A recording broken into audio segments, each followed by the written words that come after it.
என்னோட பேரு வினிதா. நான் வீட்டுக்கு ஒரே பொண்ணு. அப்பா இல்ல, அம்மா மட்டும்தான் இருக்காங்க. அப்பா நான் சின்ன வயசா இருக்கப்பயே இறந்து போயிட்டாரு. அதுக்கப்புறமா அம்மா எனக்கு கிடைச்ச வேலை எல்லாத்தையுமே செஞ்சு நல்லாவே படிக்க வச்சாங்க.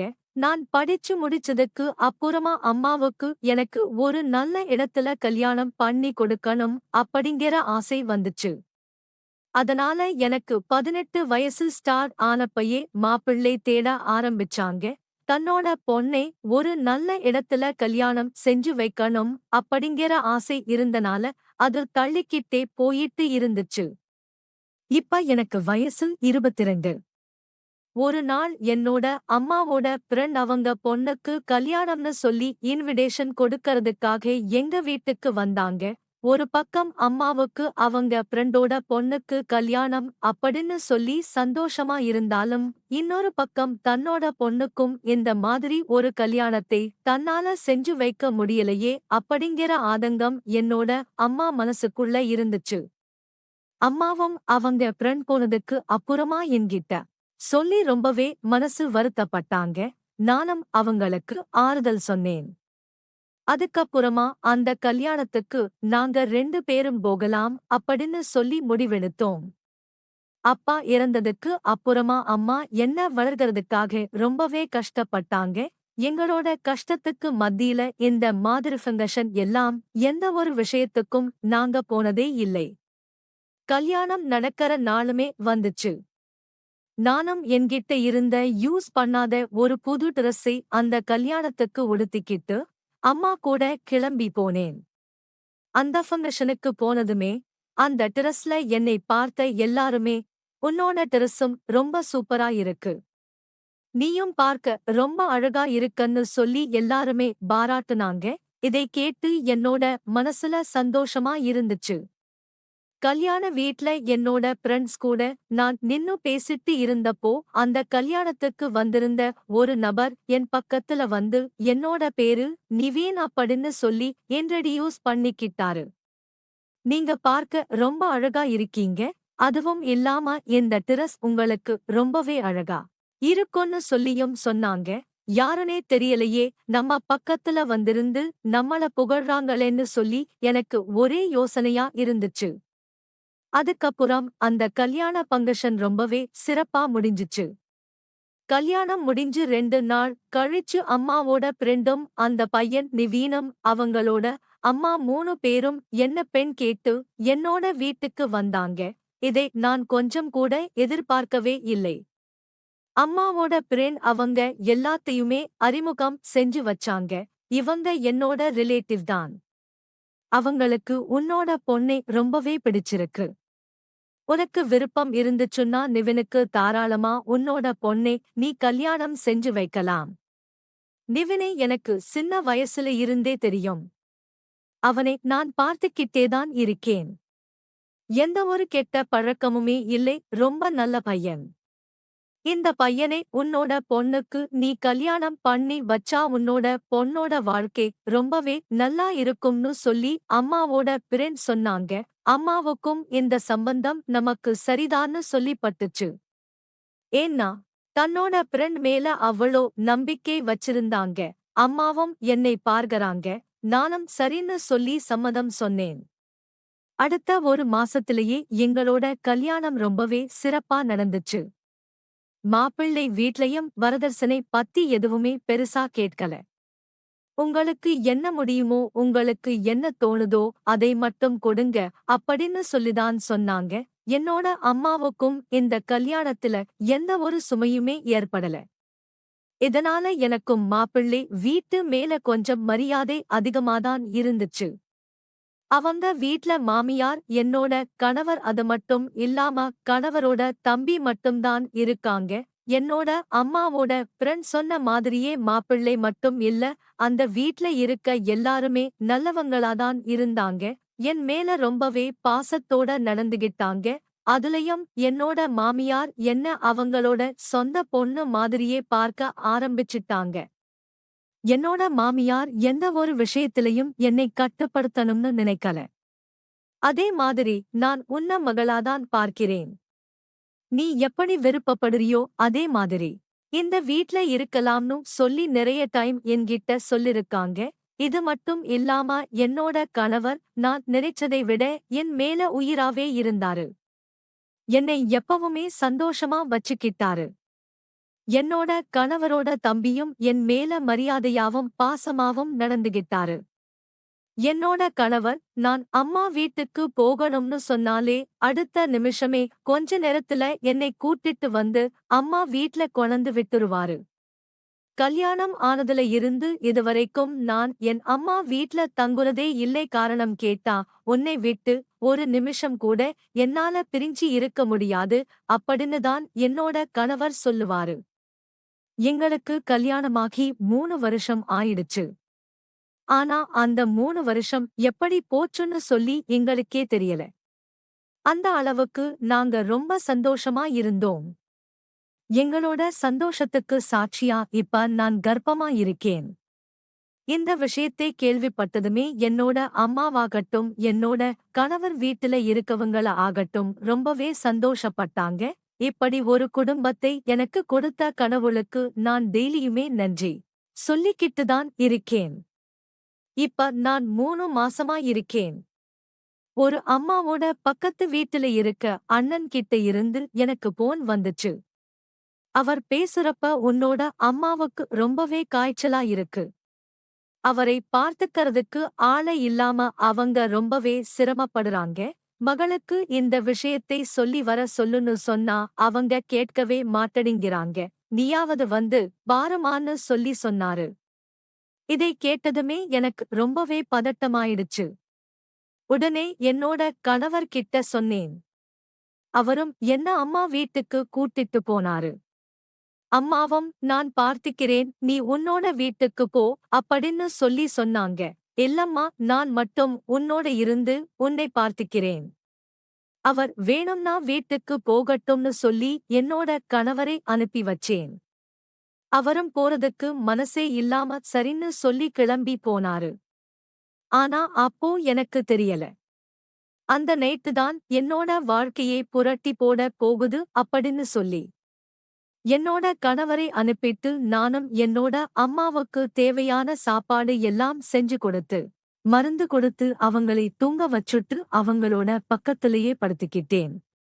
நைட் ஒரு 12 மணி இருக்கும். என்னோட போனுக்கு ஒரு கால் வந்துச்சு. இந்த டைம்ல யாருப்பா போன் பண்றாங்க அப்படின்னு சொல்லி போன் எடுத்து பார்க்கறப்பதான் என்னோட கணவரோட தம்பியோட நம்பர்ல இருந்து போன் வந்துச்சு. சொல்லுங்க அப்படின்னு சொல்லும்போதே அவர் அழுதுகிட்டே அண்ணி அண்ணன் நம்மளை விட்டு போயிட்டாரு அப்படின்னு சொல்லி சொன்னாங்க. இதை கேட்டதுமே என்னோட தலையில இடியே விழுந்த மாதிரி இருந்துச்சு. நானும் அழுதுகிட்டு கோவமா விளையாடுதீங்க அப்படின்னு சொல்லி கத்துனேன். அவரோ இல்ல அண்ணி உண்மையாதான் சொல்றேன் அப்படின்னு சொல்லி போன வச்சிட்டாங்க. நானும் கடவுளை வேண்டிக்கிட்டே இது உண்மையா இருக்கக்கூடாது. என்னோட கணவரை என்கிட்ட இருந்து பிரிச்சிராத அப்படின்னு சொல்லி கடவுளை வேண்டிக்கிட்டே என்னோட வீட்டுக்கு கிளம்பி போக ஆரம்பிச்சேன். நான் அவசரமா போறதை பார்த்து என்னோட அம்மாவும் என் பின்னாடியே கிளம்பி வந்தாங்க. என்னோட கணவர் வீட்டுக்கு போய் பார்த்தப்பதான் எல்லாருமே கூட்டமா நின்னுட்டு அழுதுகிட்டு இருந்தாங்க. அதை பார்த்து ஒரு நிமிஷம் என்னோட இதயமே நின்னு போற மாதிரி இருந்துச்சு. நானும் அழுதுகிட்டே உள்ள போய் பார்க்கறப்பதான் என்னோட கணவர் தூங்குற மாதிரி படுக்க வச்சிருந்தாங்க. எல்லாரும் அவரை சுத்தி நின்னு அழுதுகிட்டே இருந்தாங்க. என்னோட ஆசை கணவர் இப்படி படுத்திருக்காரே அப்படின்னு சொல்லி அவரோட நெஞ்ச பிடிச்சுக்கிட்டு கதறி அழுதேன். எவ்வளவு நேரம் அழுதேன் அப்படின்னு சொல்லி எனக்கே தெரியல. அப்படியே மயக்கமாகிட்டேன். கண்ண முழிச்சு பார்க்கறப்போ என்னோட கணவரோட காரியம் எல்லாமே முடிஞ்சிருந்துச்சு. மாமியார் கிட்ட கேட்டப்போ நீ 3 நாளா மயக்கத்துல இருந்த அப்படின்னு சொல்லி சொன்னாங்க. ஒரு வாரமா சாப்பிடாம அப்படியே அவர் இருந்த அதே ரூமை பார்த்துக்கிட்டே இருந்தேன். என்னோட நிலைமையை தெரிஞ்சு எல்லாருமே எனக்கு ஆறுதல் சொன்னாங்க.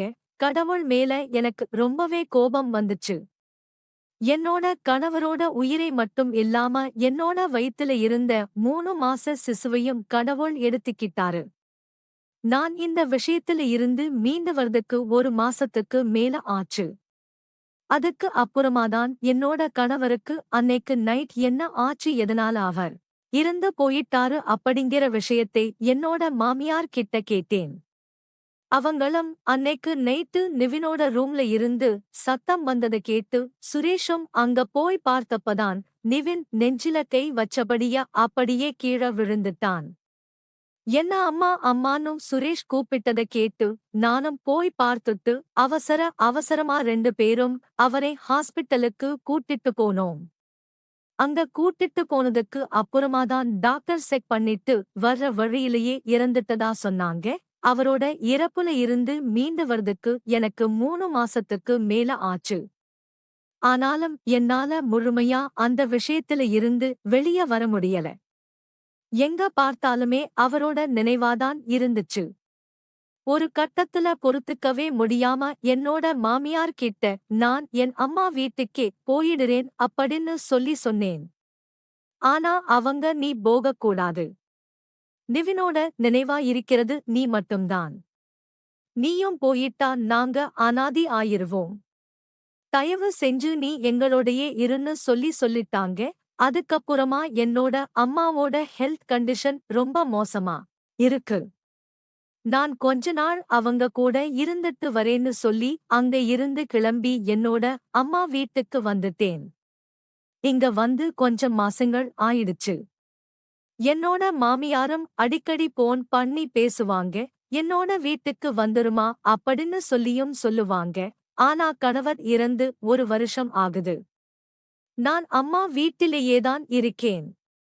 இந்த 1 வருஷத்துல மாமியாரோட வீட்டுக்கு போகணும் அப்படின்ற எண்ணம் எனக்கு வரவே இல்லை. இப்படியே போறப்பதான் ஒரு நாள் என்னோட மாமியார் எங்க வீட்டுக்கு வந்தாங்க. என்னோட அம்மாவ கிட்ட தனியா பேசணும்னு சொல்லி அவங்கள நல்லா விசாரிச்சுட்டு பேசிட்டு வீட்டுல இருந்து கிளம்பி போனாங்க. மாமியார் கிளம்பி போய் கொஞ்ச நேரத்திலேயே என்னோட அம்மா உன்கிட்ட ஒரு முக்கியமான விஷயம் பேசணும் அப்படின்னு சொன்னாங்க. உன்னோட கணவரோட தம்பிக்கு உன்னை கல்யாணம் பண்ணி வைக்கலாம்னு சொல்லி உன்னோட மாமியார் ஆசைப்படுறாங்க. எனக்கும் அது சரியாதான் படுது. நீ என்ன சொல்ற அப்படின்னு கேட்டாங்க. இது கேட்டதுமே எனக்கு ரொம்பவே அதிர்ச்சியும் கோவமுமா இருந்துச்சு. உனக்கு என்ன பைத்தியமா, புத்தி ஏதோ பேதரிச்சிருச்சா? நான் அந்த வீட்டுக்கு போயிட்டு வாளா வீட்டியா திரும்பி வந்திருக்கேன். அதே வீட்டுக்கு திரும்பவும் என்ன மணமகளா போக சொல்றியா? உனக்கு மனசாட்சியே இல்லையா அப்படின்னு அம்மா கிட்ட கத்த ஆரம்பிச்சேன். என்னோட கோவத்தை பார்த்த அம்மா அமைதியாகிட்டாங்க. ஆனாலுமே அவங்க தொடர்ந்து இந்த விஷயத்தை பேசிக்கிட்டேதான் இருந்தாங்க. மாமியாரும் அடிக்கடி என்னோட வீட்டுக்கு வந்து இந்த விஷயத்தை பத்தி பேச ஆரம்பிச்சாங்க. அவங்க என்னோட மகனோட விதி முடிஞ்சிருச்சு. ஆனா இனிமே உனக்குன்னு ஒரு வாழ்க்கை இருக்கு. நீ வேறொரு வீட்டுக்கு போனாலும் எப்படி இருப்பியோ எனக்கு தெரியாது. நீ என்னோட பொண்ணு மாதிரி எப்பவுமே நம்ம வீட்ல வந்து இருக்கணும். நான் உன்னை நல்லபடியா பாத்துக்குவேன். தயவு செஞ்சு இந்த விஷயத்துக்கு சம்மதிச்சிரு அப்படின்னு பேசினாங்க.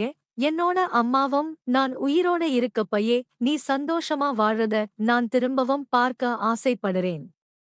ஒருவேளை எனக்கு ஏதோ ஆயிருச்சு அப்படின்னா நாளைக்கு நீ அனாதையா நிக்க கூடாது. அதனால நீ இந்த விஷயத்துக்கு ஒத்துக்கோ அப்படின்னு சொன்னாங்க. என்னோட கணவரோட தம்பிகிட்ட நான் பேசுறப்ப அவரும் அண்ணி உங்க மேல எனக்கு மரியாதை அதிகமாவே இருக்கு. அம்மா ஆசைப்படுறாங்க. அவங்களோட ஆசைக்கு நான் தடங்களா இருக்க விரும்பல. ஆனா இதுல உங்களோட சம்மதம்தான் எனக்கு முக்கியம் அப்படின்னு சொன்னாங்க. ஒரு கட்டத்துல நானும் யோசிச்சு சரின்னு சொன்னேன். இதுக்கப்புறமா எல்லாருமே ரொம்பவே சந்தோஷப்பட்டாங்க. நான் சரின்னு சொல்லி 1 வாரத்திலேயே ஒரு நல்ல நாளா பார்த்து எங்கள் 2 பேருத்துக்கும் கல்யாணம் பண்ணி வச்சாங்க. அதே வீட்டுக்கு நான் திரும்பவும் மருமகளா போனேன். முன்னாடி நிவின் என்னோட கணவரா இருந்தாரு. இப்போ அவரோட தம்பி சுரேஷ். இந்த கல்யாணம் சுரேஷோட முழு சம்மதத்தோட நடந்துச்சா அப்படின்ற கேள்வி எனக்குள்ள இருந்துச்சு. நானும் என்னோட மாமியாரோட வற்புறுத்தலாலதான் இந்த கல்யாணத்தை பண்ணிக்கிட்டேன் அப்படின்னு நினைச்சேன். முதலிரவு அறையில நான் காத்துக்கிட்டு இருந்தப்பதான் என்னோட பக்கத்துல சுரேஷ் வந்து உட்கார்ந்தாரு. அவர்கிட்ட உங்களோட அண்ணனோட நினைவு என்னை விட்டு இன்னமுமே முழுசா போகல. எல்லாருமே வற்புறுத்துறதுனாலதான் நான் இந்த கல்யாணத்துக்கே சம்மதிச்சேன். எனக்கு இன்னும் கொஞ்சம் டைம் வேணும். இது எல்லாத்தையும் அப்புறமா பார்த்துக்கலாம் அப்படின்னு சொன்னேன். இது எல்லாத்தையுமே கேட்டுட்டு இருந்த சுரேஷ் அதுக்கு அப்புறமா என்னோட கைய பிடிச்சாரு. இது எனக்கு ஆச்சரியமா இருந்துச்சு. ஏன்னா அவருக்கு சம்மதம் இல்லாமதான் இந்த கல்யாணம் நடந்துச்சு அப்படின்னு நான் நினைச்சிட்டு இருந்தேன். அதுக்கப்புறம் கொஞ்சம் யோசிச்சுட்டு என்னோட கையை விட்டுட்டு நீங்க சொன்ன மாதிரியே அப்புறமா பார்த்துக்கலாம். நான் கீழா படுத்திக்கிறேன் அப்படின்னு சொல்லிட்டு வேறொரு இடத்துக்கு தூங்க போயிட்டாரு. காலையில என்னோட மாமியார் ரொம்பவே ஆர்மா இருந்தாங்க. என்கிட்ட என்ன ஆச்சு அப்படின்னு சொல்லி விசாரிச்சாங்க. நான் அமைதியா இருந்தேன். என்னோட மாமியார் அதை புரிஞ்சுக்கிட்டாங்க. மாமியாரும் முன்னையை விட இப்ப என்னை நல்லாவே பார்த்துக்கிட்டாங்க. முன்னாடி நான் நிவினோட மனைவியா இந்த வீட்ல இருந்தப்போ சுரேஷ் என்கிட்ட சகஜமா பேசுவாரு. அண்ணனுக்கு அவரோட லைஃப்ல நடக்கிற விஷயத்தை எல்லாத்தையுமே என்கிட்ட ஷேர் பண்ணிக்குவாரு. ஆனா இப்போ அது தலைகீழா மாறிடுச்சு. என்கிட்ட அவரு அதிகமா பேசுறதே இல்லை. ஏதாவது வேலை சொல்லணும்னா மட்டும்தான் என்கிட்ட பேசுவாரு. எங்களுக்குள்ள கல்யாணம் முடிஞ்சிருந்தாலும் இடைவெளி அதிகமாகிட்டே போச்சு. இப்பெல்லாம் என்கிட்ட பேசுறதையே அவர் நிறுத்திட்டாரு. நானும் இதை பத்தி மாமியார் கிட்ட சொன்னேன். மாமியாரும் அவனுக்கு இதுல விருப்பம் இல்லைதான். நான் தான் கட்டாயப்படுத்தி அவனை கல்யாணம் செஞ்சுக்க வச்சேன். காலம் போக போக அது மாறிரும். நீ ஒன்னும் கவலைப்படாத அப்படின்னு சொன்னாங்க. மாமியார் ஒரு நாள் நைட்டு தூங்குறதுக்கு அவங்களோட ரூமுக்கு போனப்போ என்கிட்ட பாலை கொடுத்து இத சுரேஷ்க்கு குடிக்க கொடு எல்லாம் சரியாகிரும் அப்படின்னு சொல்லி அனுப்பி வச்சாங்க. நானும் மாமியார் சொன்னது போலவே அவர்கிட்ட கொடுக்க அவரு பால் வாங்கி கீழே ஊத்திட்டாரு. இதை பத்தி மாமியார் கிட்ட சொன்னப்போ அவரும் விடாம டெய்லியும் பால் கொடுத்து என்னை அனுப்பி வச்சாங்க. சுரேஷ் பாலை குடிக்காம டெய்லியும் கீழே ஊத்திக்கிட்டே இருந்தாரு. மாமியார் ஒரு நாள் சுரேஷ் கிட்ட ஏன் நீ பால குடிக்காம கீழைய ஊத்திக்கிட்டு இருக்க அப்படின்னு சொல்லி கேட்டாங்க. அதுக்கு அவர் என்ன சொன்னாருன்னா அண்ணா கனவுல வந்து நீ பாலை குடிக்க வேணான்னு சொல்லிட்டு அங்க இருந்து போயிட்டாரு. இதுக்கப்புறமா சுரேஷோட நடவடிக்கைகள் எல்லாமே ரொம்பவே மாற ஆரம்பிச்சுச்சு. நைட்ல தூங்காம எதையோ பார்த்துக்கிட்டே இருப்பாரு. நானும் உங்களுக்கு என்ன ஆச்சு அப்படின்னு சொல்லி விசாரிச்சா அவர் ஒண்ணுமே இல்லைன்னு சொல்லிட்டு ரூம்ல இருந்து வெளிய போயிருவாரு. எப்போ வருவாரு எப்ப போவாருன்னே தெரியல. இதை பத்தி நானும் மாமியார் கிட்ட சொன்னேன். அவங்க அதை பெருசா கண்டுக்கவே இல்ல. ஆனாலும் டெய்லி பால் கொடுக்கறத வழக்கமாவே வச்சிருந்தாங்க. ஒரு நாள் நைட்டு பாலோட போறப்போ சுரேஷ் அங்க இல்ல. அதுக்கப்புறமா அந்த பால்ல என்னதான் இருக்கு அப்படின்னு சொல்லி பார்க்கறதுக்காக அதை நான் குடிச்சேன். குடிச்ச கொஞ்ச நேரத்திலேயே நல்லா தூக்கம் போயிருச்சு. அப்படியே தூங்கிட்டேன். கனவுல என்னோட முதல் கணவர் வந்தாரு. ரொம்பவே பதட்டமா இருந்தாரு. அவர் என்னோட உயிர் மேல ஆசை இருந்தா இந்த வீட்டை விட்டு போயிரு அப்படின்னு சொல்லி கத்துனாரு. நானும் பயந்து போயிட்டு எழும்பி பார்த்தேன். அங்க யாருமே இல்லை. ஆனா அது கனவுல வந்தது போல எனக்கு தோணல. அச்சி அசலா நேர்ல சொல்றது மாதிரியே இருந்துச்சு. நானும் பயந்து போயிட்டு அந்த ரூம்ல இருந்து வெளியே ஓடி வந்தேன். இதை பார்த்த என்னோட மாமியார் பதட்டமாகி என்னன்னு விசாரிக்க ஆரம்பிச்சாங்க. நானும் நிவீன் என்னோட கனவுல வந்தாருன்னு சொன்னேன். அப்ப அவங்களோட முகம் மாறுனுச்சு. அதுக்கப்புறமா என்ன ஆசுவாசப்படுத்தி உட்கார சொன்னாங்க. மெதுவா கேட்டாங்க. நானும் அவர் என்னை இந்த வீட்டை விட்டு போகும்னு சொன்னாரு. அவங்க உட்கார்ந்து அழ ஆரம்பிச்சாங்க. ரொம்ப நேரமா என்னோட மாமியார் அழுதுகிட்டே இருந்தாங்க. எனக்கு ஆச்சரியமா இருந்துச்சு. இத்தனை நாள் அவங்களோட மகனை நினைச்சு என்னைக்குமே இப்படி அவங்க அழுதது இல்ல. அவங்க கொஞ்சம் நிதானத்துக்கு வந்ததுக்கு அப்புறமா அவங்க கிட்ட விசாரிச்சேன். முதல்ல அவங்க ஒண்ணுமே இல்லைன்னு சொன்னாங்க. நான் விடாம அவங்க கிட்ட கேட்டேன். அதுக்கப்புறமா அவங்க பேச ஆரம்பிச்சாங்க. முதல்ல உன்ன சுரேஷ்கக்கு தான் ரொம்ப பிடிச்சு போச்சு. அவன் என்கிட்ட சொல்றதுக்கு முன்னாடியே எனக்கு உன்னை பிடிச்சு போய் என்னோட முதல் பையனுக்கு உன்னை பேசி முடிச்சிட்டேன். சுரேஷ் என்கிட்ட வந்து அந்த பொண்ணை தான் எனக்கு பிடிச்சிருக்கு. ஆனா நீங்க அண்ணனுக்கு பேசி முடிச்சிட்டீங்க. எதுவா இருந்தாலும் முதல்ல அண்ணனுக்கு தான் நீங்க முன்னுரிமை கொடுக்குறீங்க. என்கிட்ட எதையுமே கேக்கறது இல்லைன்னு என்கிட்ட சண்டை போட்டான். நானும் அவனை சமாதானப்படுத்தி அப்படி எல்லாம் ஒன்னும் இல்ல. உனக்கு வேற ஒரு நல்ல பொண்ணா பார்த்து கல்யாணம் பண்ணி வைக்கிறேன்னு சொல்லிட்டு உங்க 2 பேருத்துக்கும் நான் கல்யாணம் முடிச்சு வச்சேன். ஆனா சுரேஷ்கக்கு உன் மேல இருந்த மோகம் தீரவே இல்லை. கல்யாணம் முடிச்சதுக்கு அப்புறமா கூட உன்ன ஒரு மாதிரியா பார்க்கறத நான் பல தடவை பார்த்திருக்கேன். அவனை கூப்பிட்டு இது உன் அண்ணனோட வைப், அப்படி தப்பா பார்க்க கூடாது. அது தவறுன்னு சொன்னேன். இப்படி இருக்கப்பதான் ஒரு நாள் நீ உன்னோட அம்மா வீட்ல நைட்டு தங்கிட்ட. அன்னைக்கு நைட்டு விக்கி கிட்ட உன்ன பத்தி சுரேஷ் சொல்ல ஆரம்பிச்சான். அந்த நேரத்துல 2 பேருக்குமே வாக்குவாதமா மாற ஆரம்பிச்சுச்சு. கோபத்துல எதிர்ல நிக்கிறது தன்னோட அண்ணன் அப்படின்னு சொல்லி நினைக்காம அவனோட குரல் வலியை பிடிச்சு நெருக்க ஆரம்பிச்சான் சுரேஷ். நானும் பதட்டமாகி எவ்வளவோ தடுக்க முயற்சி பண்ணேன். ஆனா நிவீன் மயங்கி விழுந்ததான். அதுக்கப்புறமாதான் நான் ஹாஸ்பிட்டலுக்கு கூட்டிட்டு போயிட்டு அங்க இறந்து போயிட்டான். அண்ணன் இறந்தத தெரிஞ்சதும் என்னோட கால விழுந்து மன்னிப்பு கேட்டான் சுரேஷ். நான் கோபத்துல எதையோ செஞ்சுட்டேன். என்னை மன்னிச்சிருங்க, யாருக்கிட்டையும் எதுவுமே சொல்லாதீங்க அப்படின்னு கெஞ்சுனான். நானும் என்ன செய்ய, வெளியில சொன்னாலும் எப்படி இறந்து போன மகன் திரும்ப வரப்போறதில்ல. அப்படி சொன்னா இருக்கக்கூடிய ஒரு மகனும் ஆயுள் முழுக்க ஜெயில்ல இருக்க வேண்டி வரும். வயசான காலத்துல நான் எங்க போறது அப்படின்னு யோசிச்சு அத அப்படியே விட்டுட்டேன். என்னோட மகனுக்கு ஹார்ட் அட்டாக் வந்துதான் இறந்து போயிட்டான்னு சொல்லி எல்லார்கிட்டயுமே சொல்லிட்டேன். பெரிய மகனுக்கு தான் உன்னோட வாழை கொடுத்து வைக்கல. 2வது மகன் விரும்புன மாதிரியே உன்ன கல்யாணம் பண்ணி வச்சிரலாம் அப்படின்னு சொல்லி அவனுக்கு திருமணமும் செஞ்சு வச்சேன். அவனும் சந்தோஷம் அடைஞ்சான். திருமணமும் செஞ்சுக்கிட்டான். ஆனா உன்ன நெருங்குறப்ப எல்லாம் அண்ணனோட முகம் தெரியறதா என்கிட்ட சொன்னான்.